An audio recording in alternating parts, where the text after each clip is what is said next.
Alhamdulillah, nahmaduhu wa nasta'inuhu wa nastaghfiruh wa na'udzu billahi min shururi anfusina wa sayyiati a'malina. Man yahdihillahu fala mudilla lah wa man yudlil fala hadiya lah. Wa asyhadu an la ilaha illallah wahdahu la syarika lah wa asyhadu anna Muhammadan 'abduhu wa rasuluh. Ya ayyuhalladzina amanu taqullaha haqqa tuqatih wa la tamutunna illa wa antum muslimun. Ya ayyuhan nasu taqu rabbakumul ladzi khalaqakum min nafsin wahidah wa khalaqa minha zawjaha wa batha minhuma rijalan katsiran wa nisaa'a wattaqullaha alladzi tasaaluna bihi wal arham innallaha kana 'alaikum raqiba. Ya ayyuhalladzina amanu taqullaha wa qulu qawlan sadida yuslih lakum a'malakum wa yaghfir lakum dhunubakum wa man yuti'illaha wa rasulahu faqad faza fawzan 'azima. Amma ba'd, fa inna asdaqal hadits kitabullah wa ahsanal hadi hadi Muhammadin sallallahu alaihi wa ala alihi wasallam wa syarrul umuri muhdatsatuha wa kullu muhdatsatin bid'ah wa kullu bid'atin dhalalah wa kulla dhalalatin finnar. Alhamdulillah, kita bersyukur pada Allah Subhanahu wa taala pada hari ini, hari Jumat malam Sabtu 24 Rabiul Akhir 1444 Hijriah, kita dimudahkan oleh Allah Subhanahu wa taala kembali untuk duduk bersama mengkaji ayat-ayat suci Al-Quran dan hadis-hadis Rasul sallallahu alaihi wa ala alihi wasallam. Salawat dan salam semoga selalu Allah berikan kepada Nabi kita Muhammad sallallahu alaihi wa ala alihi wasallam, pada keluarga beliau, para sahabat, serta orang-orang yang mengikuti beliau sampai hari kiamat kelak. Dengan nama-nama Allah yang husna dan sifat-sifatnya yang ulia, kita berdoa, Allahumma inna nas'aluka ilman nafi'an wa rizqan tayyiban wa amalan mutaqabbala, Allahumma amin. Ahibati fillah, afanillah wa iyakum kaum muslimin yang saya cintai karena Allah. Semoga Allah Subhanahu wa taala selalu memberikan afiat kepada kita di dunia dan di akhirat. Pada kesempatan kali ini kita membahas tema, yaitu masih membaca kitab Taujihat Islamiyah di Islahil Fardi wal Mujtama yang ditulis oleh Fadilatul Syekh Muhammad bin Jamil Zainu rahimahullahu taala. Salawat dan salam semoga selalu sudah ya. Kemudian kita pada kesempatan kali ini membahas tentang wujubu salatil jumu'ati wal jamaah, yang diterjemahkan dalam bahasa Indonesia wajibnya salat Jumat dan salat berjamaah. Penulis kemudian mengatakan salatul jumu'ati wal jamaah wajibatun 'ala rijali lil adillatil atiyah. Penulis berkata, salat Jumat dan salat berjamaah hukumnya wajib bagi laki-laki. Dalilnya sebagai berikut. Baik, sebelum kita masuk kepada dalil, kita ingin mendudukan beberapa permasalahan dulu. Yaitu pertama adalah tentang, sebentar ya, apakah ini menyebutkan tentang keutamaan atau tidak? Baik. Kita akan menyebutkan tentang keutamaan hari Jumat dahulu. Sebelum kita bahas tentang sholat Jumatnya, kita membahas tentang keutamaan hari Jumat dahulu. Yang pertama, hari Jumat adalah hari yang paling terbaik semenjak matahari terbit. Di dalamnya Allah Subhanahu wa taala menciptakan Adam, dan di dalamnya Allah Subhanahu wa taala memasukkan Adam alaihi salam ke dalam surga, dan di dalamnya Allah Subhanahu wa taala mengeluarkan Adam dari surga, dan di dalamnya terjadi hari kiamat. Dalam hadis yang diriwayatkan oleh Imam Muslim dari Abu Hurairah radhiyallahu an, bahwa Rasulullah sallallahu alaihi wasallam bersabda, khairu yaumin tala'at fihi syams yaumul jum'ah fihi khalaqallahu adama wa fihi udkhilal jannah wa fihi ukhrija minha wa la taqumus sa'ah illa fi yaumil jum'ah. Yang artinya, hari paling terbaik, matahari terbit di dalamnya adalah hari Jumat. Di dalamnya Allah Subhanahu wa taala menciptakan Nabi Adam, dan di dalamnya Allah Subhanahu wa taala memasukkan Nabi Adam alaihi salam ke dalam surga dan mengeluarkannya dari surga, dan tidaklah dibangkitkan hari kiamat kecuali pada hari Jumat.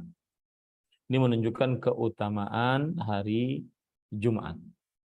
Kemudian pada hadis riwayat Muslim yang lain, bahwa hari Jumat adalah hari yang khusus dimiliki oleh kaum muslimin, berbeda dengan orang-orang Yahudi dan Nasrani.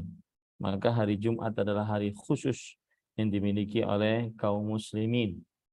Sebagaimana hadis dari Abu Hurairah dan juga Hudzaifah Ibnul Yaman radhiyallahu anhuma, bahwa Rasulullah sallallahu alaihi wa ala alihi wasallam bersabda, adallallahu anil jum'ati man kana qablana. Allah Subhanahu wa taala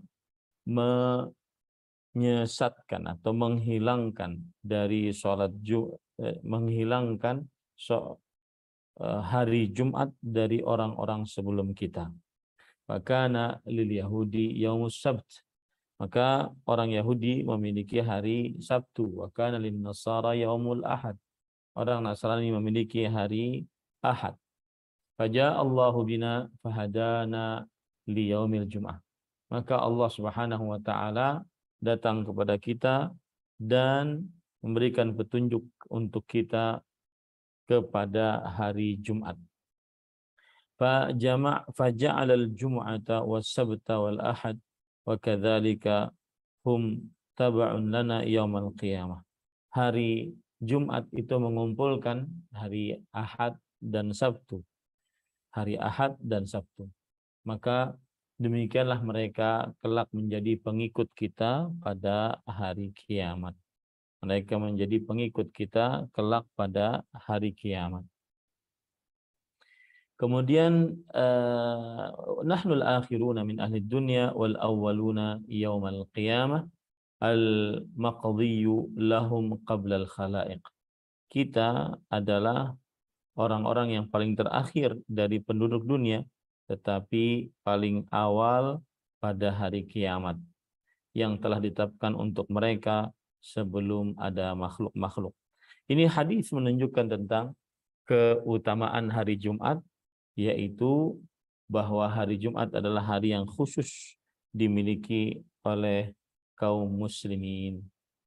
Kemudian juga para ikhwan yang dirahmati oleh Allah Subhanahu wa taala, kalau kita ingin lebih dalam lagi tentang hukum hari Jumat, maka para ikhwah yang dirahmati oleh Allah Subhanahu wa taala, hukum hari Jumat, hukum sholat Jumat maksud saya adalah yaitu fardhu ain. Hukum sholat Jumat adalah fardhu ain. Hal ini berdasarkan ayat dalam Al-Qur'an, ya ayyuhalladzina amanu idza nudiya lis-salati min yaumil jumu'ati fas'au ila dzikrillah wa dzarul bayin. Yang artinya, wahai orang beriman, jika kumandangkan azan untuk salat pada hari Jumat, maka bersegeralah menuju zikir kepada Allah dan tinggalkanlah jual beli. Kemudian sisi pendalilan dari ayat ini, yaitu ayat ini memberikan petunjuk kepada kita agar bersa'i. Sa'i artinya berusaha untuk pergi pada hari Jumat, dan berusaha menunjukkan kepada perintah, wal amru yaqtadil wujub, dan perintah menunjukkan kepada kewajiban, dan tidak diwajibkan sa'i, yaitu berusaha, illa ilal wajib, kecuali untuk sesuatu yang wajib. Kemudian juga di dalam ayat ini wanaha 'anil bai', dilarang untuk jual beli, li'alla yashghala bihi anha walau lam takun wajibatan lama naha 'anil bai' min ajliha, agar tidak tersibukkan dengan jual beli. Kalau seandainya sholat Jumat tidak wajib, maka tidak dilarang untuk berjual beli karenanya. Baik. Kemudian kita baca apa yang disebutkan penulis. Penulis tadi mengatakan, dan sholat Jumat dan jamaah wajib atas laki-laki. Atas laki-laki. Baik. Kita mempermasalahkan kata-kata atas laki-laki. Para ikhwah yang dirahmati oleh Allah Subhanahu wa taala, siapakah yang diwajibkan untuk sholat Jumat? Wajib sholat Jumat atas laki-laki, merdeka, dan yang sudah dibebani tanggung jawab untuk beribadah, serta orang yang mukim. Itu berarti wajib atas laki-laki, dan dia merdeka, bukan budak, kemudian dibebani untuk tanggung jawab beribadah, artinya dia adalah orang yang sudah baligh, kemudian yang mukim, bukan yang sedang safar. Hal ini berdasarkan hadis riwayat Imam Abu Dawud dari Tariq bin Shihab radhiyallahu an, bahwa Nabi Muhammad sallallahu alaihi wasallam bersabda, al-jum'atu haqqun wajibun ala kulli muslim illa arba'atan, abdun mamluk aw imra'atun aw sabiyyun aw maridun. Yang artinya salat Jumat adalah hak yang wajib atas orang muslim kecuali 4 perkara. Hamba, budak sahaya, atau perempuan, atau anak kecil, atau orang yang sedang sakit.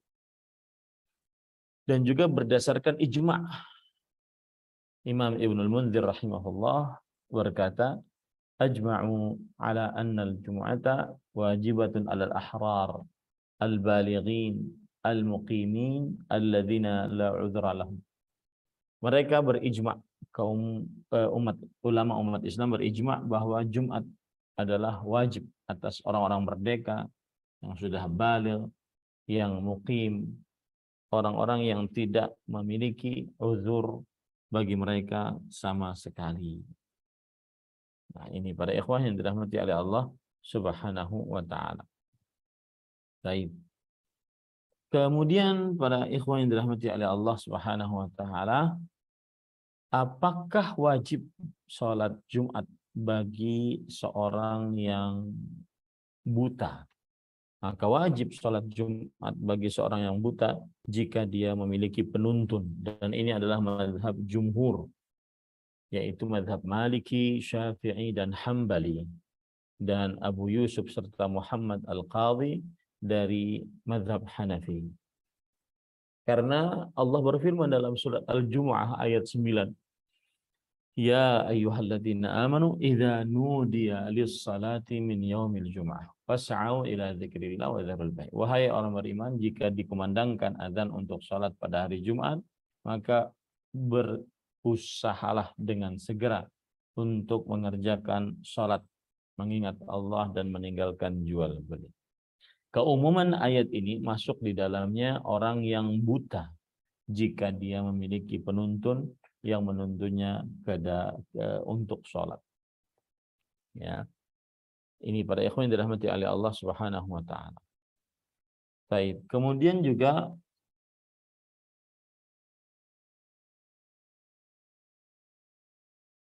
ada perkataan para ulama bahwa kenapa wajib bagi orang yang buta untuk sholat Jumat, karena kata Imam An-Nawawi dalam kitab beliau Al-Majmu' bahwa orang buta ditakutkan bahaya kalau seandainya tidak ada yang menuntunnya sholat Jumat. Tetapi tidak ditakutkan kalau seandainya ada yang menuntunnya. Maka ini menunjukkan bahwa seorang yang buta tetap wajib untuk mengerjakan sholat Jumat. Kemudian ada permasalahan yang berkaitan dengan hal ini juga. Siapa yang wajib baginya mengerjakan sholat Jumat, lalu dia sholat zuhur sebelum habis waktu sholat Jumat, maka tidak sah sholat zuhurnya bagi siapa yang wajib untuk mengerjakan sholat Jumat sebelum sholat Jumat dikerjakan. Dan dia wajib untuk berusaha menghadiri sholat Jumat tersebut. Fa'in adrakaha, kalau seandainya dia mendapati sholat Jumat, maka selesai urusannya. Tetapi jika tidak, maka dia sholat zuhur. Dan inilah mazhab jumhur, mazhab Maliki, Syafi'i, Hambali. Kemudian para ikhwan dirahmati oleh Allah Subhanahu Wa Taala, mengapa orang yang wajib untuk sholat Jumat dia tidak sah kalau seandainya sholat zuhur? Maka jawabannya adalah karena sholat Jumat wajib baginya, itu satu. Kemudian dia sholat untuk sesuatu yang tidak diperintahkan atasnya, yaitu sholat zuhur pada waktu hari Jumat. Nah, ini tidak ada perintah atasnya. Kemudian yang ketiga adalah tidak ada perbedaan pendapat di antara para ulama bahwa ia berdosa bagi siapa yang meninggalkan sholat Jumat, dan ia diperintahkan untuk menuju kepada sholat Jumat tersebut. Dan konsekuensi dari hal itu adalah bahwa dia tidak diberikan redaksi untuk sholat zuhur, ya, tidak diberikan redaksi untuk sholat zuhur. Nah, jadi tetap wajib bagi siapa yang mengerjakan sholat, dia merupakan orang yang wajib mengerjakan sholat Jumat, maka tidak sah kalau seandainya dia mengerjakan sholat zuhur padahal masih waktunya.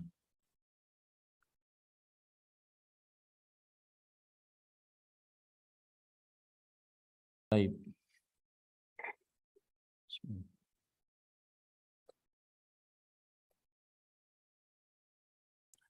Sekarang ahibati fillah afanillah wa iyyakum, hukum seorang yang mendengar azan pada hari Jumat. Maka hukum sholat Jumat bagi yang tidak mendengar azan, jawabannya adalah wajib sholat Jumat atas seluruh orang yang di daerah tersebut, meskipun dia di ujung daerah tersebut tidak mendengar azan. Nah, ini menunjukkan bahwa wajib tetap sholat Jumat meskipun orang tersebut tidak mendengar azan, tetapi daerahnya dia orang-orang mengerjakan sholat Jumat, maka wajib baginya untuk mengikutinya. Dalilnya adalah surat Al-Jumu'ah ayat 9 tadi, bahwa Allah Azza wa Jalla telah memerintahkan untuk berusaha, bersegera, ya, mengerjakan sholat Jumat hanya dengan dikumandangkannya azan, bukan harus mendengar azan, tetapi hanya dengan dikumandangkannya azan. Nah,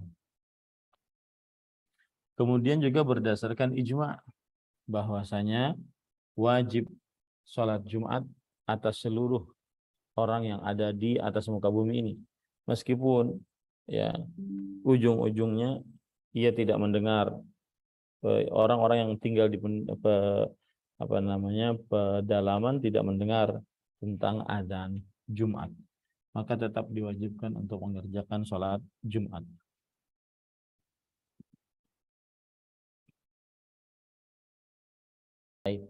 Apa hukumnya sholat Jumat bagi siapa yang berada di luar daerahnya? Apa hukumnya sholat Jumat bagi siapa yang berada di daerah luar, di luar daerah? Maka jawabannya adalah wajib sholat Jumat bagi siapa yang mendengar azan, meskipun dia di luar daerah. Dan ini adalah mazhab jumhur dari mazhab Maliki, Syafi'i, dan Hambali, yaitu wajib sholat Jumat atas siapa yang mendengar azan meskipun dia di luar daerah.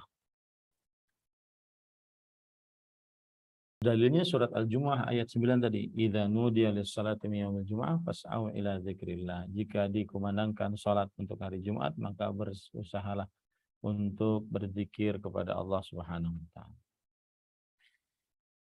Ayat ini secara lahiriah menunjukkan kepada kewajiban salat Jumat atas siapa saja yang mendengar azan.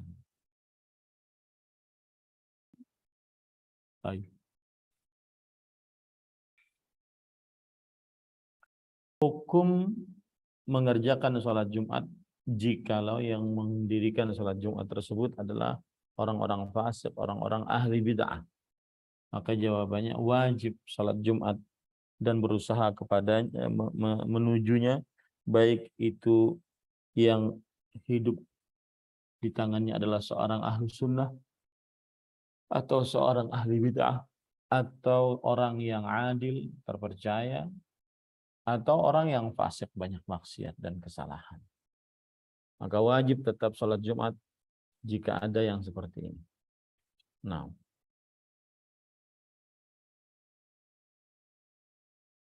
baik. Kemudian para ikhwan yang dirahmati oleh Allah Subhanahu wa taala, sekarang siapa saja yang tidak diwajibkan untuk sholat Jumat? Yang pertama adalah perempuan, tidak wajib untuk sholat Jumat. Dalilnya adalah ijma'. Yang menukilkan ijma' adalah Imam Ibnul Munzir, Imam Al-Khattabi, Imam Ibnu Battal, Imam Ibnu Qudamah. Kemudian yang kedua, perempuan tidak diwajibkan atas mereka untuk sholat Jumat, berdasarkan hal-hal yang menunjukkan bahwa perempuan tidak diperbolehkan untuk menghadiri yang di dalamnya para lelaki.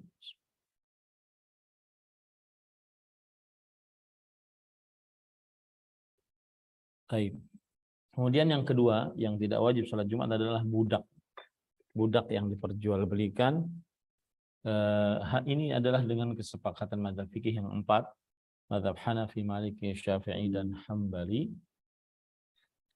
bahwa budak tidak wajib untuk berpuasa. Kenapa? Karena dia sibuk dengan mengurus tuannya. Dia sibuk dengan mengurus tuannya.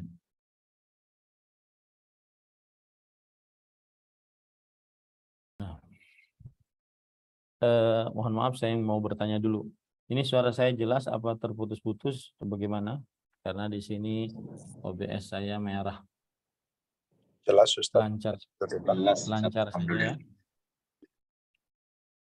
Baik. Kita lanjut. Kemudian para ikhwan yang dirahmati oleh Allah, jadi budak yang diperjualbelikan tidak diperbolehkan untuk tidak diwajibkan untuk mengerjakan sholat Jumat. Kemudian ahibati fillah, afanillah wa iyyakum. Yang ketiga adalah anak kecil, bayi, tidak wajib untuk sholat Jumat dengan kesepakatan mazhab fikih yang 4, Hanafi, Maliki, Syafi'i, Hambali, dan juga perkataan kebanyakan para ulama. Ya. Bahkan dinukilkan ijma atasnya bahwa anak kecil tidak diwajibkan atasnya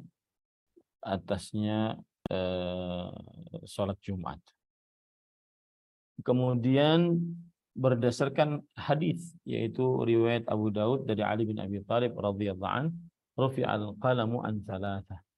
Pena diangkat dari 3, anin naim hatta yastayqi, dari orang yang sedang tidur sampai dia bangun, wa anus sabi hatta yablugh, dan dari anak kecil sampai dia baligh, wa anil majnuni hatta ya'qil, dan dari orang gila sampai dia sadar. Dari orang gila sampai dia sadar baru diwajibkan atasnya beban untuk beribadah kepada Allah Subhanahu wa taala. Kemudian yang keempat, musafir. Dan yang pertama berkaitan dengan musafir ini adalah hukum sholat Jumat bagi musafir. Maka jawabannya tidak ada sholat Jumat bagi seorang musafir. Tidak ada sholat Jumat bagi seorang yang musafir. Dan ini adalah pendapat mazhab fikih yang 4, Hanafi, Maliki, Syafi'i, dan Hambali. Dan dia adalah sebagian dari perkataan para ulama salaf. Dan bahkan itu dikatakan kebanyakan ulama yang mengatakan pendapat seperti ini. Bahkan dinukilkan ijma atasnya. Dalil yang menunjukkan akan hal ini adalah hadis yang diriwayatkan oleh Imam Muslim dari Jabir radhiyallahu an, Nabi Muhammad sallallahu alaihi wasallam bersabda, "Lamma wasala batna al-wadi yaum Arafah, fa khataba an-nas thumma ba'da al-khutbati adzana Bilal thumma aqama fa shalla adh-dhuhra thumma aqama fa shalla al-'ashr." Ketika ketika sampai kepada lembah pada hari Arafah, maka beliau turun lalu berkhutbah di hadapan manusia. Kemudian setelah khutbah, Bilal mengumandangkan azan, kemudian diiqamahkan salat. Lalu beliau salat zuhur, lalu beliau diiqamahkan salat, lalu beliau salat asar. Sisi pendalilan dari hadis ini adalah bahwa Nabi Muhammad SAW salat zuhur dan tidak salat Jumat. Ini disebabkan karena salat Jumat khutbah di dalamnya setelah azan, dan di sini khutbah sebelum azan. Yang kedua, salat Jumat didahului dengan 2 khutbah, dan hadis Jabir tidak ada di dalamnya khutbah kecuali 1 saja. Kemudian 3, salat Jumat dikeraskan bacaan di dalamnya, sedangkan hadis Jabir tidak menunjukkan bahwa dikeraskan bacaannya, karena disebutkan salat zuhur tsumma aqama tsumma shalla al-'asr. Beliau salat zuhur, kemudian iqamah, kemudian beliau salat asar. Kemudian yang keempat, salat Jumat salat Jumat dinamakan salat Jumat. Dalam hadis Jabir radhiyallahu anhu dinamakan salat zuhur. Dinamakan salat zuhur. Ya.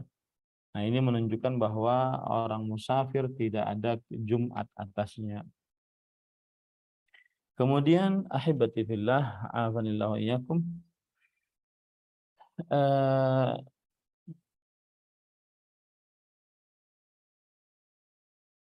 bolehkah seorang yang musafir untuk menjadi imam di dalam salat Jumat?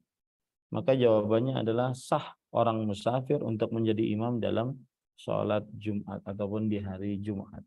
Dan ini mazhab Hanafi, Syafi'i, ya, dan juga mazhab ulama kontemporer Imam Ibnu Utsaimin rahimahullahu taala.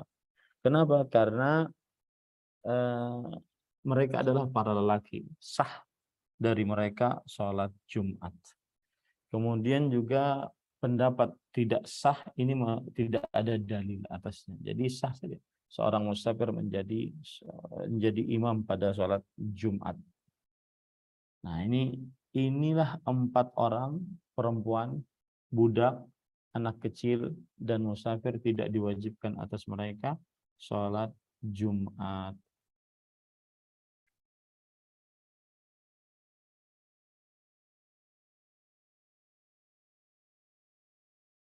Kemudian ahibati fillah afadillahu iyakum, dari hukum-hukum yang tidak diwajibkan atas mereka salat Jumat apa saja? Yang pertama,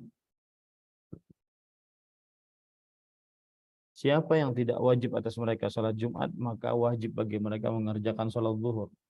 Maka jika datang sholat Jumat dan mereka dan orang-orang telah selesai sholatnya, maka sholat zuhurnya sah, ya. Sholat zuhurnya sah. Dan ini berdasarkan ijma bahwa wajib bagi siapa saja yang wajib bagi siapa saja yang tidak wajib atasnya Jumat, dan siapa saja yang tidak wajib atasnya Jumat, wajib baginya untuk mengerjakan sholat zuhur, ya, wajib baginya untuk mengerjakan sholat zuhur.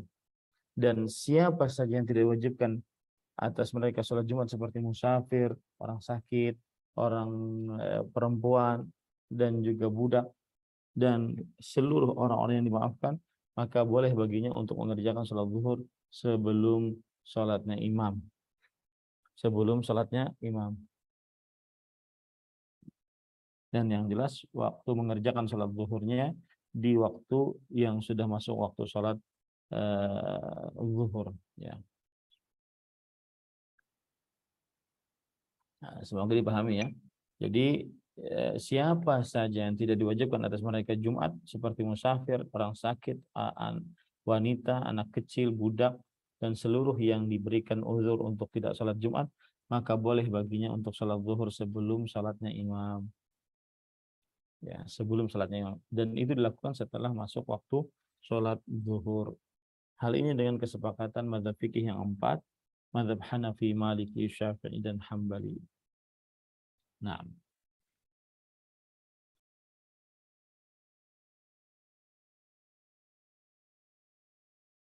baik. Kita baca dulu apa yang disebutkan oleh penulis di sini, mungkin nanti baru kita perlebar lagi. Qala Allah Ta'ala ya ayyuhalladzina amanu idza nudiya lis-salati min yaumil jum'ah fas'au ila dzikrillah wa dzarul bai' dzalikum khairul lakum in kuntum ta'lamun. Yang artinya salat Jumat dan salat berjamaah wajib, hukumnya wajib bagi laki-laki. Dalilnya sebagai berikut, Allah Subhanahu wa taala berfirman, wahai orang-orang yang beriman, apabila diseru untuk menunaikan salat pada hari Jumat, maka bersegeralah kamu kepada mengingat Allah dan tinggalkanlah jual beli. Yang demikian itu lebih baik bagimu jika kamu mengetahuinya. Nah, ini sudah kita bahas tadi beberapa poin ya, bahwa ayat ini menunjukkan asal hukum sholat Jumat yaitu wajib. Kemudian ayat ini menunjukkan bahwa keumuman ayat ini menunjukkan siapa saja dari laki-laki, bukan perempuan, bukan budak, bukan anak kecil, bukan musafir, diwajibkan atasnya untuk sholat di hari Jumat.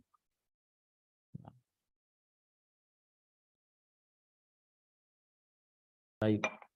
Kemudian penulis membawakan dalil yang kedua, yaitu waqala sallallahu alaihi wasallam wa laqad hamamtu an amura bis salat fatuqam thumma ukhalifu ila manazil qaumin la yashhaduna salah fa uharriqa alaihim buyutahum.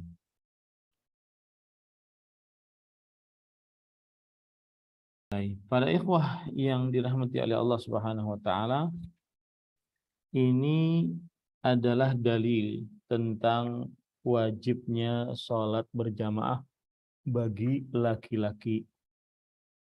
Sungguh aku bertekad untuk memerintahkan orang mengerjakan sholat, lalu sholatnya diiqamahkan. Kemudian aku pergi ke rumah orang-orang yang tidak bersyahadat.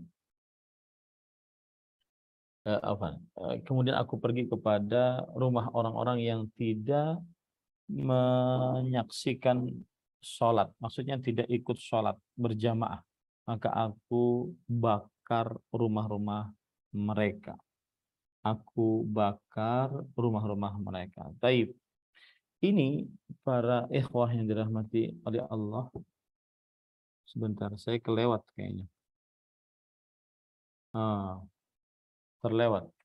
Ada hadis yang kedua yang belum saya baca, yaitu man taraka thalatha juma' tahawunan biha taba'allahu ala qalbi. Siapa yang meninggalkan 3 salat Jumat karena meremehkan akannya, Allah Subhanahu wa taala pasti akan tutup hatinya. Nah, eh, para ikhwah yang dirahmati oleh Allah Subhanahu wa taala, ini hadis menunjukkan bahayanya meninggalkan sholat Jumat, yaitu ditutup hatinya oleh Allah Subhanahu wa taala. Nah, kemudian lanjut kepada hadis yang ketiga tadi yang sudah kita baca, yaitu sungguh aku telah bermaksud memerintahkan seseorang yang mengimami sholat. Kemudian aku mendatangi orang-orang yang sholat di rumahnya, tidak berjamaah di masjid. Lalu aku bakar rumah-rumah mereka. Hadis riwayat Imam Bukhari. Baik, ini hadis berkaitan dengan sholat berjamaah. Kita akan bahas tentang sholat berjamaah. Poin yang pertama adalah keutamaan sholat berjamaah. Saya tidak tahu nanti ada bab setelah ini ada penyebutan sholat berjamaah dan keutamaannya. Tapi kita baca sekarang. Yang pertama, keutamaan sholat berjamaah adalah sholat berjamaah lebih utama dibandingkan sholat sendirian lebih daripada 27 derajat. Hal ini berdasarkan hadis riwayat Bukhari dan Muslim dari Abdullah bin Umar radhiyallahu anhuma. Rasulullah sallallahu alaihi wasallam bersabda, "Salatul jamaah tafdhulu ala salatil fardhi bi 27 darajah."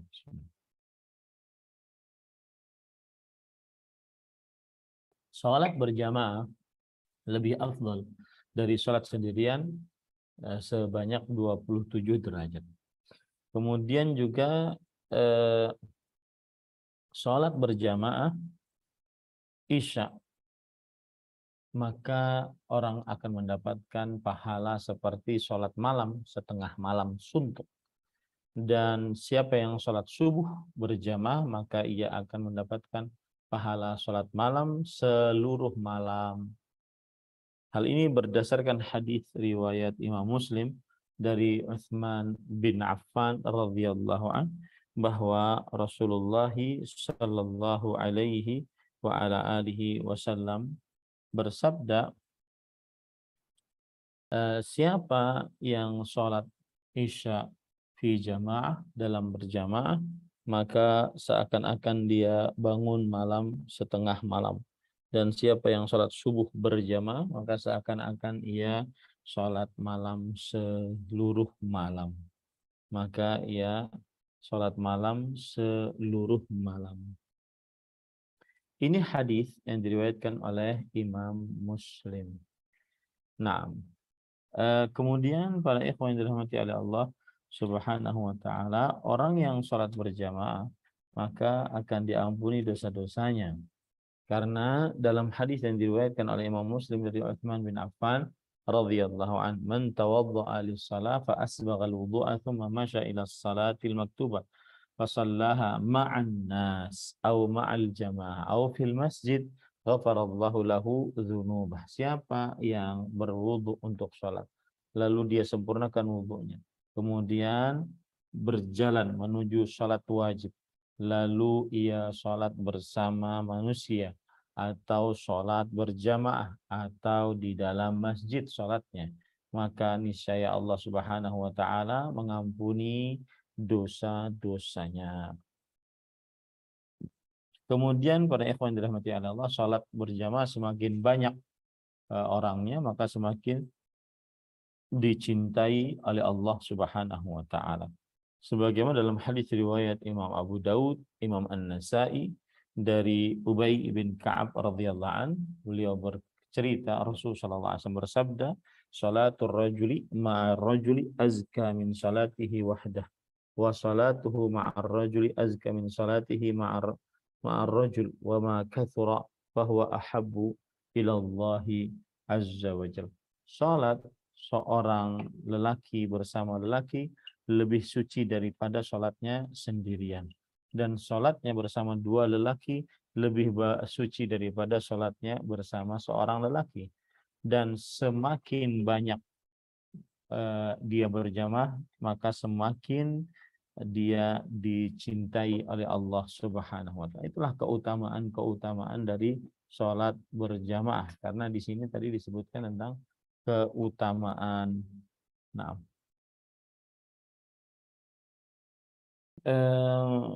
para ikhwah yang dirahmati oleh Allah Subhanahu wa taala, kita masuk lagi kepada poin sholat berjamaah, yaitu hukum dari sholat berjamaah. Sebentar, ini ada nggak nanti? Ada pertemuan sebelumnya, setelahnya maksudnya? Tidak ada, ya. Di sini tadi hanya menyebutkan sholat berjamaah hukumnya adalah wajib. Kita bahas lebih dalam, yaitu apa hukum sholat berjamaah. Sholat berjamaah wajib, ya, pada setiap lelaki yang baligh. Wajib wujuban ainian 'alar rijal. Wajib, kewajiban setiap lelaki. Ya, setiap lelaki. Dan ini adalah mazhab Hambali, kemudian sebagian dari mazhab Hanafi, kemudian satu sisi dari mazhab Syafi'i, dan ini adalah pendapat Imam Bukhari, Imam Ibnu Munzir, Imam Ibnu Hazm, Imam Ibnu Taimiyah, Imam Ibnu Baz, dan Imam Ibnu Utsaimin rahimahullah ta'ala, bahwa hukum salat berjamaah bagi lelaki adalah wajib, dan wajibnya setiap orang lelaki yang sudah baligh. Dalilnya adalah hadis surah An-Nisa ayat 102, bahwa wa idza kunta fihim fa aqamta lahumus shalah faltaqum ta'ifatun minhum ma'ak. Jika engkau di tengah-tengah mereka, maka kamu mendirikan bagi mereka salat, hendaklah hendaklah sekelompok orang dari mereka bersama engkau. Apa maksudnya surat An-Nisa ayat 102 ini? Di dalam Majmu' Fatawa yang ditulis oleh Imam Ibnu Taimiyah yang merupakan fatwa-fatwa Imam Ibnu Taimiyah rahimahullah, menyebutkan bahwa Allah memerintahkan salat berjamaah bersamanya di dalam salat khauf. Yang demikian itu menunjukkan dalil atas kewajiban sholat berjamaah saat dalam keadaan sulit, yaitu saat dalam keadaan takut. Nah, ini tariqul aula, lebih utama lagi bahwa wajib sholat berjamaah dalam keadaan aman. Para ikhwah yang dirahmati oleh Allah Subhanahu wa taala, kemudian sisi yang kedua adalah bahwa disunahkan mengerjakan sholat takut saat perang itu berjamaah, ya, berjamaah. Nah, kalau seandainya dalam keadaan berperang saja tetap diwajibkan untuk sholat berjamaah, maka pada saat itu lebih lagi ketika tidak ada alasan untuk tidak mengerjakan sholat berjamaah. Saat berperang saja disyariatkan sholat berjamaah, apalagi saat dalam keadaan aman. Kemudian juga dalil yang lain, surat Al-Baqarah ayat 43. Warka'u ma'ar raki'in. Rukuklah bersama orang-orang yang rukuk. Sisi pendalilannya adalah bahwa Allah Subhanahu wa taala memerintahkan rukuk bersama orang-orang yang rukuk. Dan yang demikian itu terjadi pada kebanyakan orang-orang yang sama di dalam rukuk. Maka pada saat itu adalah perintah untuk mendirikan sholat secara berjamaah. Artinya banyaknya rukuk itu menunjukkan bahwa perintah untuk sholat berjamaah. Karena orang-orang yang rukuknya banyak, bukan hanya satu orang. Kemudian juga hadis yang panjang, saya kira tidak perlu saya sebutkan, yaitu bahwa Rasulullah SAW pernah ingin membakar rumah orang-orang yang di dalamnya tidak sholat berjamaah. Salah satu penyebabnya beliau tidak jadi membakar karena di dalamnya ada perempuan, ada anak kecil, ada orang-orang tua. Nah, kemudian juga salah satu hal yang menunjukkan tentang wajibnya sholat berjamaah adalah perkataan dari Abdullah bin Mas'ud radhiyallahu anhu. Beliau berkata, man sarrahu, siapa yang ingin an yalqallaha ghadan musliman, yang ingin bertemu dengan Allah dalam keadaan muslim pada suatu hari, falyuhafiz ala haula'is salawat haitsu yunada bihinna, maka hendaklah selalu menjaga atas azan-azan tersebut, di mana atas salat-salat tersebut di manakah dikumandangkannya. Fa innallaha syara'a li nabiyyikum sallallahu alaihi wasallam sunanal huda wa innahunna min sunanil huda wa innahunna min sunanil huda. Dan sesungguhnya Allah Subhanahu wa taala telah mensyariatkan bagi nabi kalian petunjuk-petunjuk yang lurus, dan sesungguhnya salat itu adalah termasuk daripada petunjuk-petunjuk yang lurus. Walau annakum shallaitum fi buyutikum kama yusalli hadzal mutakhallifu fi baitihi la taraktum sunnata nabiyyikum wa la taraktum sunnata nabiyyikum la dhalatum wa ma min rajulin yatatahhar fayahsinu at-tuhur thumma ya'midu ila masjid min hadhihi al-masajid illa kataballahu lahu bi kulli khutwatin yakhtuha hasanah. Yang artinya adalah kalau seandainya kalian sholat di rumah-rumah kalian sebagaimana orang yang terlambat ini sholat di rumahnya, maka kalian sungguh akan meninggalkan kesunahan Nabi kalian. Ya, dan kalau kalian meninggalkan kesunahan Nabi kalian, maka kalian pasti akan binasa. Nah, adapun perempuan, apa hukum sholat berjamaah bagi para perempuan? Maka sholat para perempuan berjamaah hanya dianjurkan para perempuan untuk sholat berjamaah, yaitu dengan cara sebagian dari mereka dengan sholat dengan sebagian yang lain. Dan ini mazhab Syafi'i Hambali.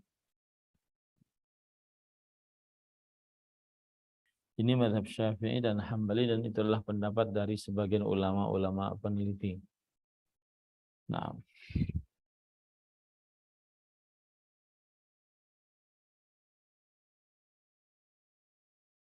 kemudian berdasarkan dari perkataan Aisyah radhiyallahu anha bahwa perempuan tidak wajib untuk sholat berjamaah, annaha ammatin nisa fi salatil maghrib faqamat wastatahunna wa jaharat bil qiraah.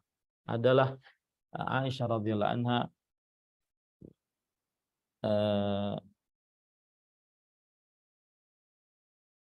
apa ini? Bahwa Aisyah radhiyallahu anha mengimami para perempuan pada sholat maghrib. Lalu beliau berdiri di tengah-tengah perempuan tersebut dan mengeraskan bacaannya. Nah, ini menunjukkan bahwa bahwa wanita tidak diwajibkan untuk mengerjakan sholat berjamaah, tetapi dianjurkan. Nah, kita lanjut pada ikhwan yang dirahmati oleh Allah Subhanahu wa taala.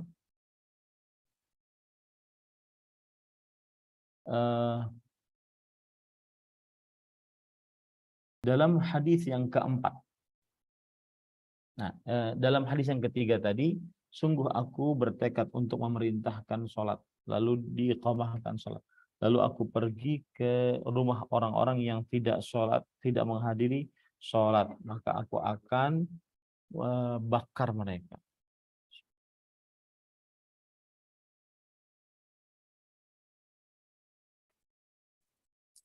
Baik, di sini ada sisi pendalilannya adalah tidak mungkin Rasulullah SAW mau membakar rumah-rumah kalau seandainya sholat berjamaah itu sunnah, karena pembakaran rumah tidak terjadi kecuali atas meninggalkan yang wajib.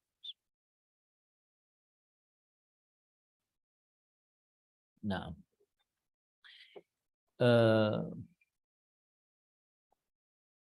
Nah, itu adalah dalil pertama tentang wajibnya sholat berjamaah. Padahal disebutkan oleh Imam Ibnu Qayyim dan ulama lainnya bahwa eh, ada orang yang nanti kita akan bahas ini. Ada orang yang buta yang minta izin kepada Rasul Shallallahu Alaihi Wasallam untuk tidak ikut sholat berjamaah. Maka dijawab oleh Nabi Muhammad SAW nanti pada hadis yang kelima ya, pada hadis yang kelima. Baik. Nah, di sini ada hadis yang keempat, hadis riwayat Imam Ibnu Majah, yaitu man sami'an nida'a falam ya'tihi fala salata lahu illa min udhur. Siapa yang mendengar azan lalu dia tidak menghadirinya atau memenuhi panggilannya, maka tidak sah salatnya kecuali karena uzur. Ya, tidak sah salatnya kecuali karena uzur. Nah, ini hadis menunjukkan bahwa sangat ekstrim pendapat ini, tidak sah sholatnya karena dia mendengar azan lalu dia tidak menghampiri azan tersebut. Nah.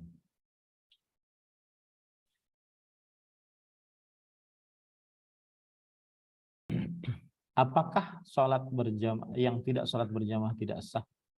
Maka jawabannya tetap sah, akan tetapi dia kelewatan pahala yang besar.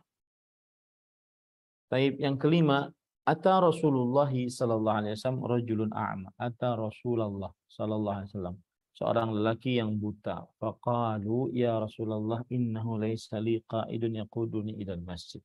Wahai Rasulullah, sesungguhnya tidak ada untukku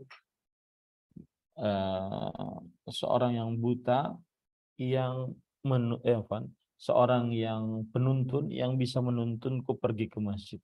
Lalu Rasulullah SAW memberikan keringanan kepada orang yang sudah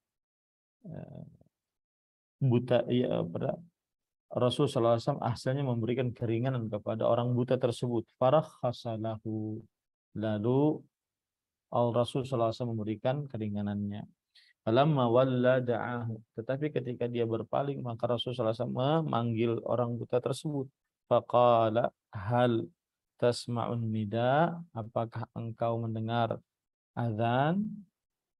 Kemudian si orang buta tersebut mengatakan na'am. Iya, maka kemudian setelah itu fa'ajib. Ya, kata Rasulullah SAW, kalau begitu penuhilah panggilan orang yang terdengar padanya kumandang azan meskipun dia buta. Terdengar padanya kumandang azan meskipun dia buta. Nah, dan disebutkan oleh Imam Qayyim, sudah dia buta, tidak punya penuntun, kemudian jarak antara masjid dengan dia jauh, kemudian di sana banyak binatang buas, banyak pepohonan-pepohonan, dan seterusnya.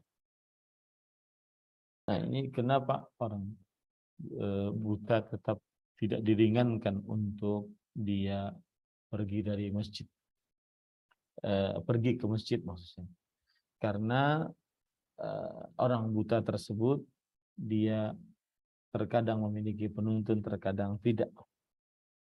Nah, kapan dia mendengar tentang azan sholat, maka pada saat itu tetap wajib baginya menghadiri sholat berjamaah. Yang keenam, waqala Abdullah ibnu Mas'ud. Abdullah bin Mas'ud radhiyallahu anhu berkata, "Man sarrahu an yalqallaha ghadan musliman falyuhafidh ala hadhihi salawatil khams haitsu yunada bihinna fa innallaha syara'a li nabiyyikum sunanal huda wa innahunna min sunanil huda walau annakum sallaitum fi buyutikum kama yusalli hadzal mutakhallif fi baitihi la taraktum sunnata nabiyyikum walau taraktum sunnata nabiyikum la dhalaltum walaqad ra'aituna wa ma yatakhallafu anha illa munafiqun ma'lumun nifaq walaqad kana ar-rajul yu'ta bihi yuhadha bainar rijlaini hatta yuqama as-saf.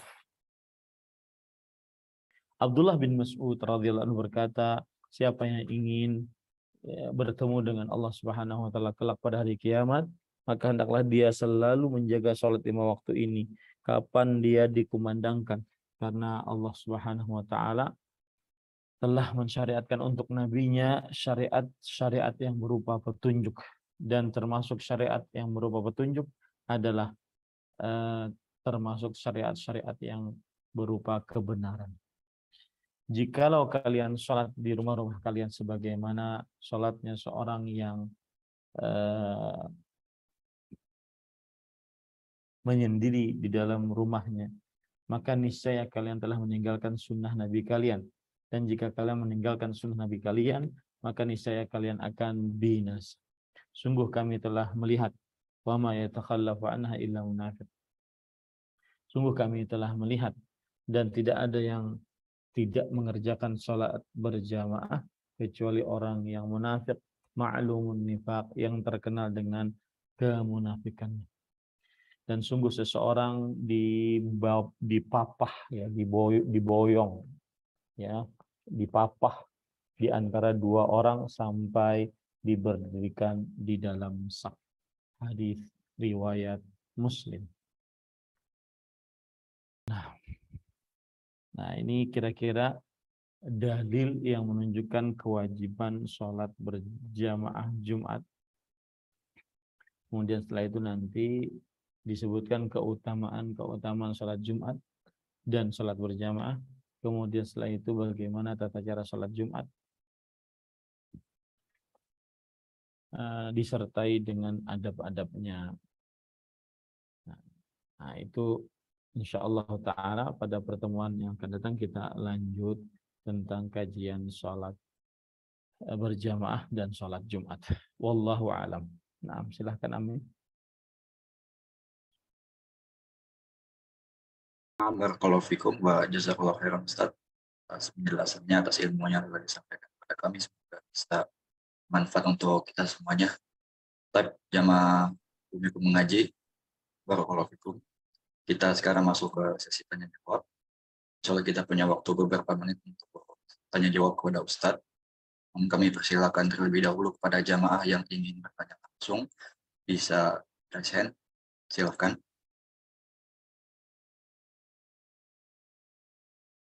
Ya, belum ada ya. Maka kami bacakan terlebih dahulu. Tanya masuk via chat. Ini ada pertanyaan dari hamba Allah, Ustaz. Ya. Nah, tadi disebutkan bahwa sholat Jumat, barang siapa yang meninggalkan sholat Jumat 3 kali secara sengaja meremehkan, itu Allah akan tutup hatinya, Ustaz ya. Namun di sini pertanyaan dari penanya, apabila dia meninggalkan 3 kali sholat Jumat secara sengaja, tapi karena ada pekerjaan, karena kesibukan, itu bagaimana? Bismillah, walhamdulillah, wassalatu wassalamu ala rasulillah wa ala alihi wa sahbihi wa man wala amma ba'd. Orang yang bekerja bukan alasan yang dibenarkan oleh syariat untuk tidak sholat berjamaah Jumat. Wallahu a'lam. Baik, nah, pertanyaan selanjutnya dari orang yang sama. Wanita tidak diwajibkan untuk sholat Jumat, namun apabila mereka ingin pergi untuk sholat Jumat, apakah dibolehkan, Ustaz? Boleh, kita sudah sebutkan tadi bahwa dianjurkan, diperbolehkan seseorang mengerjakan sholat, seorang wanita mengerjakan sholat Jumat dan gugur atasnya kewajiban sholat Jumat, ya, kewajiban sholat zuhur maksud saya. Wallahu a'lam. Baik, assalamualaikum warahmatullahi wabarakatuh. Jazakallahu khairan atas jawabannya. Kita pindah ke penanya langsung. Sudah ada yang angkat tangan. Sini Ummu Amar, kami persilakan untuk bertanya langsung pada Ustadz. Ya, jazakumullahu khairan, host. Assalamualaikum warahmatullahi wabarakatuh, Ustadz. Jazakumullahu khairan atas penjelasan materinya hari ini. Alhamdulillah.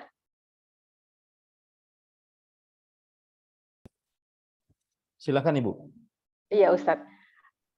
Yang ingin ditanyakan Ustadz, bagaimana wajibnya atau seberapa besar bila seorang ibu single parent Ustadz ingin membawa anak-anaknya sholat ke masjid. Saat ini belum balik, mungkin sekitar 1 tahunan ke depan kemungkinan akan balik karena usianya sudah sekitar 11 tahun. Untuk sholat Jumat saya sudah rutin membawanya ke masjid Ustadz. Tetapi untuk sholat wajib yang 5 itu saya tidak pernah membawa anak saya ke masjid. Saya ingin memulainya karena masjidnya tidak bisa jalan kaki juga Ustadz. Apakah atau bagaimana strateginya Ustadz seorang ibu untuk mengajarkan anaknya ke masjid untuk sholat berjamaah? Pertanyaan yang kedua nanti Ustadz, insya Allah. Bismillah, alhamdulillah, wassalatu wassalamu ala rasulillah wa ala alihi wa sahbihi wa ala amma ba'd. Sebenarnya kalau ini ibu ada di USA mungkin berat untuk mendapati masjid yang dekat dan seterusnya. Maka sebenarnya adalah seorang orang tua, baik ibu atau bapak, pertama kali dia menjelaskan kepada anaknya tentang hukum sholat berjamaah. Nah, kalau seandainya sudah dia mendapatkan dasar ilmu tentang hukum sholat berjamaah, kapan diwajibkan, maka pada saat itu dia akan paham dan dia bisa berjalan sendiri atau naik kendaraan sendiri kalau seandainya diperbolehkan, atau naik sepeda tentang kemudian dia mengerjakan sholat berjamaah, asalkan dipahamkan dulu.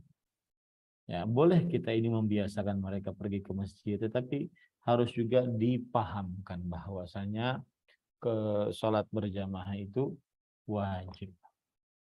Nah, wallahu a'lam. Ya Ustadz, pertanyaan selanjutnya Ustadz, bagaimana mendidik anak untuk memulai sholat tahajud Ustadz? Apakah orang tua bisa membangunkannya tengah malam untuk sholat tahajud dimulai dari saat dia belum balik? Jazakumullahu khairan Ustadz. Bismillah, alhamdulillah, salatu wassalamu ala rasulillah wa ala alihi wa sahbihi wa ala amma ba'd.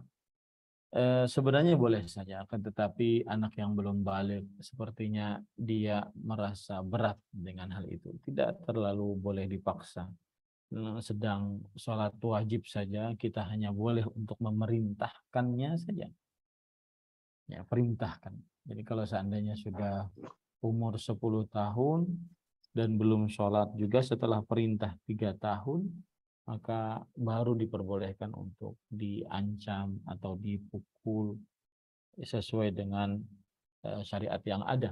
Akan tetapi untuk sholat tahajud maka tidak mengapa sekali lagi seseorang ibu untuk membangun anaknya. Akan tetapi dilihat keadaan anak tersebut, kabarnya kalau seandainya dia terlalu letih, maka kita bisa menjelaskan dulu kepada dia. Adapun prakteknya maka nanti semoga Allah Subhanahu wa taala memudahkan dia untuk mengerjakan sholat tahajud. Ya, wallahu a'lam. Amin ya rabbal alamin. Jazakumullahu khairan. Ustadz, satu lagi. Assalamualaikum warahmatullahi wabarakatuh. Semoga Ustadz dan keluarga diberikan keberkahan dan perlindungan dimanapun berada.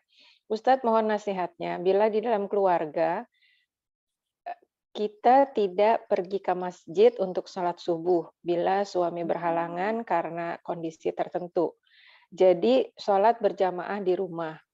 Cuma terkadang suami tidak ingin menunggu yang lainnya ready, Ustadz. Padahal ibu kadang-kadang harus mengurusi anaknya duluan. Ketika si ibu join sholat berjamaah dengan suami, itu sudah dimulai sholat subuh. Padahal saya biasa sholat sunat sebelum subuh. Ketika bareng, apakah saya sholat sunnah sebelum subuh atau langsung sholat subuh, Ustadz? Mohon pencerahannya. Jazakumullahu khairan. Bismillah, alhamdulillah. Jika asal hukumnya laki-laki ke masjid ya. Tapi kalau seandainya ada uzur seperti sakit, seperti hujan, angin, gelap, dan seterusnya, maka diperbolehkan dia untuk meninggalkan sholat berjamaah. Kan tetapi asal hukumnya dia wajib melaksanakan sholat berjamaah. Baik. Sekarang kalau seandainya sang ayah sholat di rumah, tapi ayahnya tidak mau nunggu lama, karena ibu biasanya lama, misalkan sang istri biasanya lama, maka ayahnya sudah sholat subuh, mengangkat takbir untuk sholat subuh, sedangkan sang istri baru selesai, ya, baru bisa mengikuti, dan sang istri belum sholat 2 rakaat sebelum subuh pada waktu itu. Maka pada saat itu lebih baik yang dilakukan oleh sang istri adalah sholat subuh, karena berjamaah dengan seseorang yang akhirnya membuat pahalanya dia lebih besar. Sholat subuh, ya, dia sholat subuh bersama suami. Adapun sholat qobliyah subuhnya, maka dia kerjakan setelah sholat subuh, karena diperbolehkan seseorang untuk mengqadha 2 rakaat sholat sebelum subuh. Hal ini berdasarkan hadis yang disebutkan bahwa ada seorang sahabat Nabi radhiyallahu anhu, beliau itu terlambat dan akhirnya mendapati takbiratul ihram imam saja, sedangkan 2 rakaat sebelum subuh maka dia tidak mendapatinya.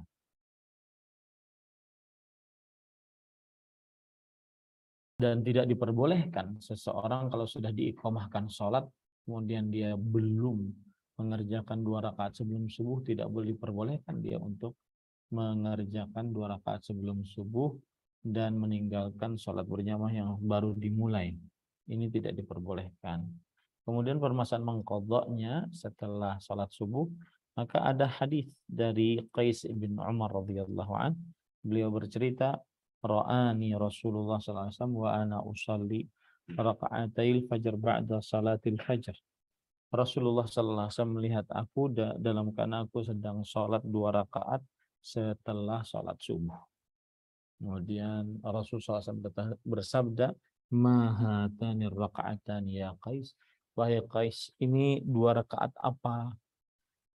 Qultu ya Rasulullah lam akun sallaitu raka'atail fajr fahuma hatan. Wahai Rasulullah, aku belum sholat 2 rakaat sebelum subuh, maka itulah 2 rakaat sebelum subuh tersebut.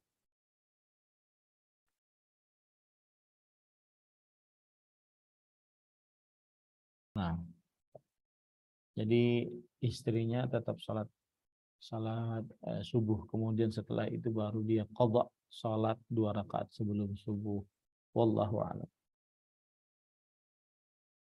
Mungkin sedikit Ustadz, pertanyaan setelah tadi, setelah sholat subuh baru sholat sunnah. Tetapi apakah didahului setelah sholat subuh zikir dulu, baru kemudian sholat sunnah Ustadz? Atau langsung sholat sunnahnya? Bismillah, alhamdulillah, wassalatu wassalamu ala rasulillah. Sebenarnya bebas saja, tidak ada kewajiban langsung, tidak juga, bahkan boleh diqadha di waktu duha. Yang penting dia kalau merupakan kebiasaan dia untuk sholat subuh, maka dia untuk 2 rakaat sebelum subuh, maka dia kerjakan 2 rakaat sebelum subuh tersebut. Ya. Iya Ustadz. Meskipun dia mengqadha'nya. Iya Tidak Ustadz, mesti Masya harus Allah. setelah sholat wajib. Iya Ustadz, jazakumullahu khairan. Barakallahu fikum. Nah, silakan. Yang lain. Baik, Assalamualaikum warahmatullahi wabarakatuh. Jazakallahu khairan Ustaz atas jawabannya. Semoga bisa bermanfaat untuk penanya dan yang lain secara umum. Kita selingi dulu dengan pertanyaan yang masuk via chat. Sini ada pertanyaan dari hamba Allah. Penanya berkata, Assalamualaikum warahmatullahi wabarakatuh. Barakallahu fikum Ustaz. Mau bertanya Ustaz, apakah ada uzur untuk laki-laki yang tidak bisa meninggalkan tugasnya karena menyangkut nyawa orang lain? Seperti halnya dokter yang sedang melakukan operasi besar dalam jangka waktu yang panjang sehingga tidak bisa berjamaah di masjid, atau mungkin bahkan dia tidak bisa melakukan sholat pada waktunya. Bismillah, alhamdulillah, wassalatu wassalamu ala rasulillah wa ala alihi wa sahbihi wa wala amma ba'd.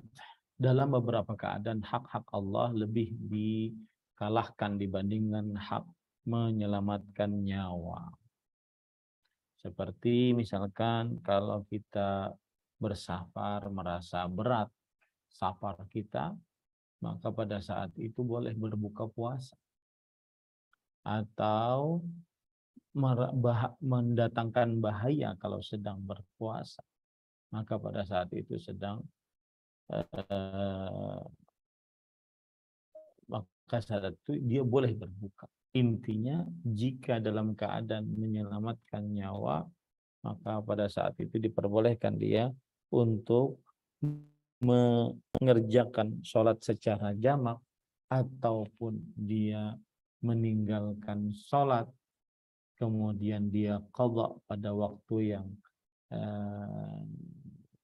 diperbolehkan, maka pada saat itu dia diperbolehkan mengambil pilihan tersebut.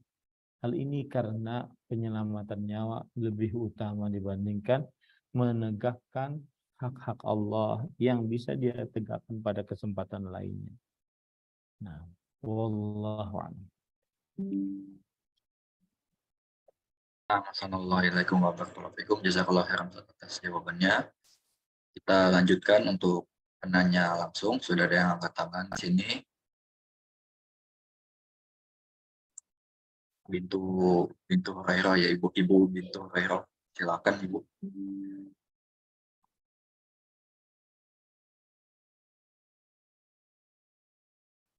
Ya. Alhamdulillah, bismillah. Assalamualaikum warahmatullahi wabarakatuh, Ustaz. Waalaikumsalam warahmatullahi wabarakatuh. Nah, Wan izin bertanya, tadi di awal Ustadz sempat menjelaskan untuk wajibnya hukum sholat Jumat bagi mereka walaupun tidak mendengar azan, termasuk juga bagi mereka yang berada di luar daerah. Tetapi di satu sisi tidak wajib bagi yang safar. Ini perbedaannya apa ya Ustadz? Ahwan, walaupun untuk yang safar tetap boleh untuk sholat Jumat dan boleh menjadi imam sholat. Ahwan, ana tidak paham untuk yang maksudnya di luar daerah, tapi tetap wajib hukumnya sholat Jumat. Mohon nasihatnya Ustadz, jazakallah katsiran. Wassalamualaikum warahmatullahi wabarakatuh. Bismillah, alhamdulillah, wassalatu wassalamu ala rasulillah wa ala alihi wasahbihi wa wala amma ba'd. Saya dari Jakarta ke Bogor, itu berarti keluar daerah, tapi saya tidak safar, maka tetap wajib sholat Jumat. Itu contohnya. Tidak semua orang keluar daerah itu safar, Ibu. Ya Ustaz, subhanallah. Jazakallah katsiran Ustaz. Assalamualaikum warahmatullahi wabarakatuh. Barakallah.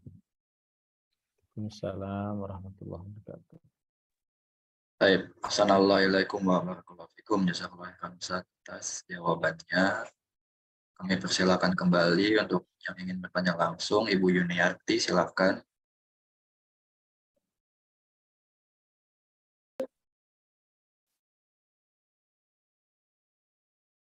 Assalamualaikum warahmatullahi wabarakatuh, Pak Ustadz. Waalaikumsalam warahmatullahi wabarakatuh. Saya izin bertanya, Pak Ustadz. Saya tuh masih kurang paham. Waktu 2 tahun yang lalu kan kita ada COVID. Seandainya ini kan masih belum hilang ya, Pak Ustadz. Itu kalau kita sholat, itu kalau misalnya kita pakai masker itu apakah maskernya dibuka atau dipakai saja, Pak Ustadz? Yang kedua saya izin bertanya, Pak Ustadz. Apabila kita sudah mempunyai pasangan, terus kita ingin berpuasa sunnah atau puasa sunnah yang biasa kita lakukan, misalnya puasa Senin Kamis gitu ya. Terus kita tidak diizinkan oleh suami, kan itu sebagai istri tuh tidak boleh ya Pak Ustadz. Itu bagaimana ya Pak Ustadz?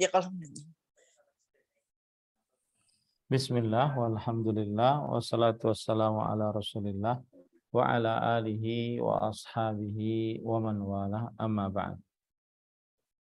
Untuk hukum memakai masker saat sholat, maka jawabannya adalah dalam keadaan aman dan tidak ada penyakit yang mewabah, hukumnya makruh.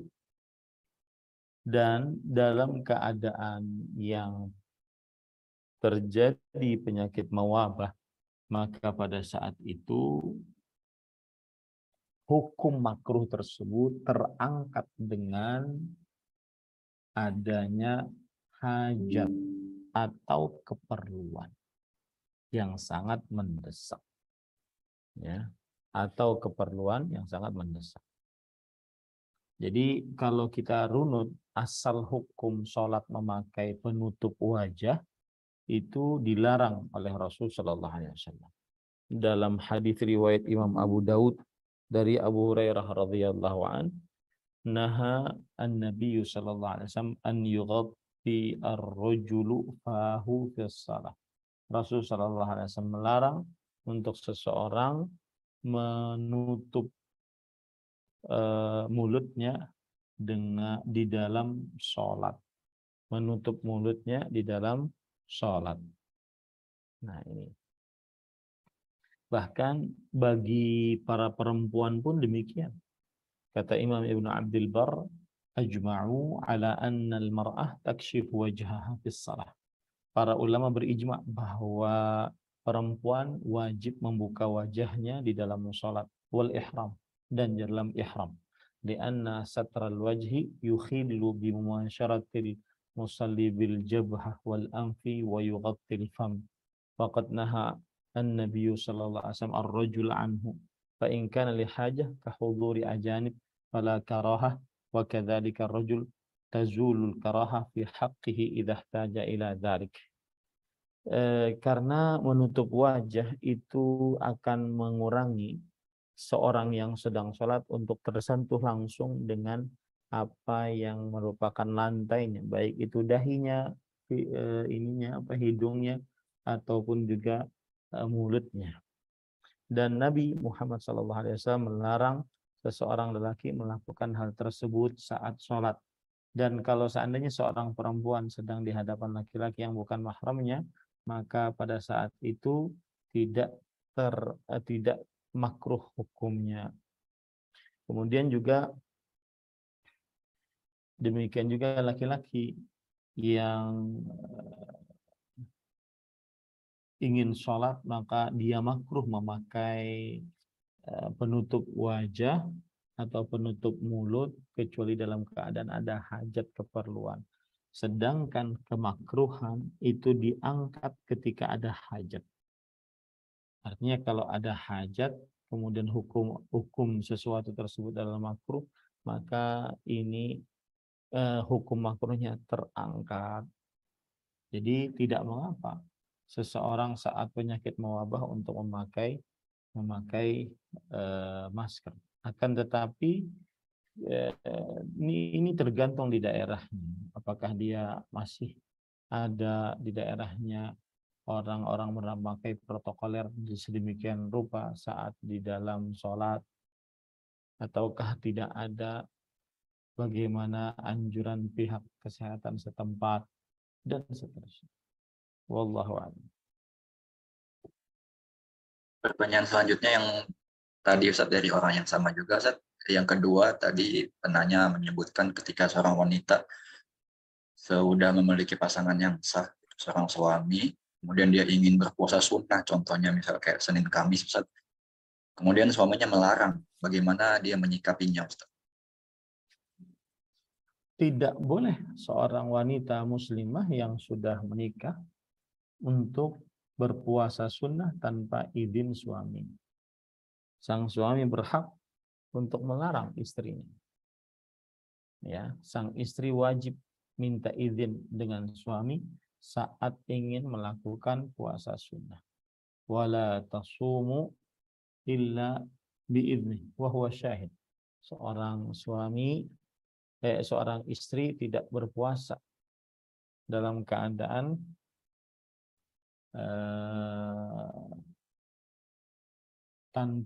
tanpa izin suaminya. Seorang istri wajib minta izin suaminya untuk melaksanakan puasa sunnah. Kenapa demikian? Karena seorang suami berhak untuk menikmati istrinya kapan saja.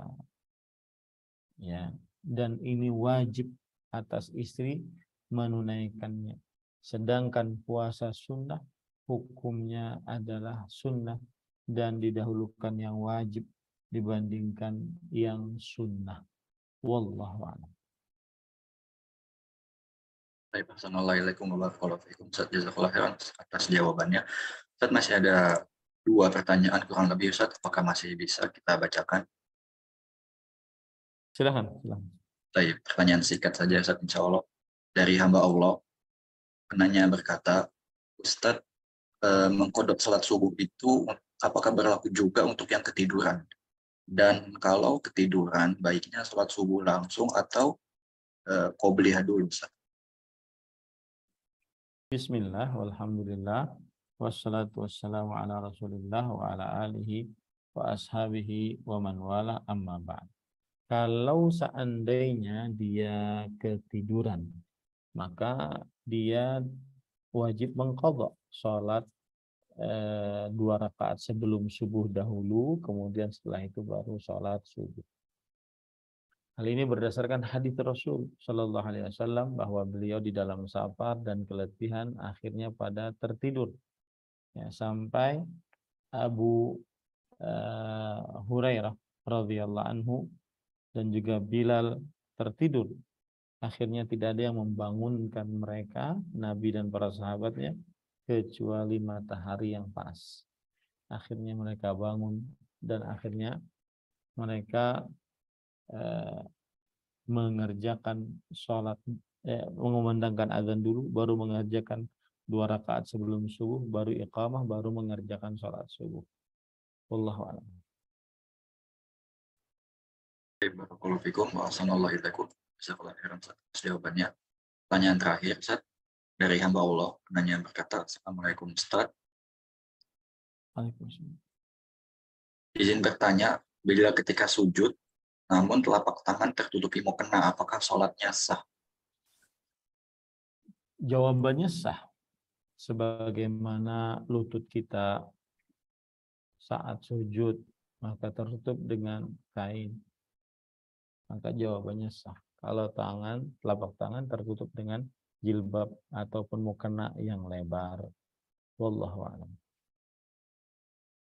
Barakallahu fikum wa assalamualaikum. Jazakumullah khairan, Ustaz.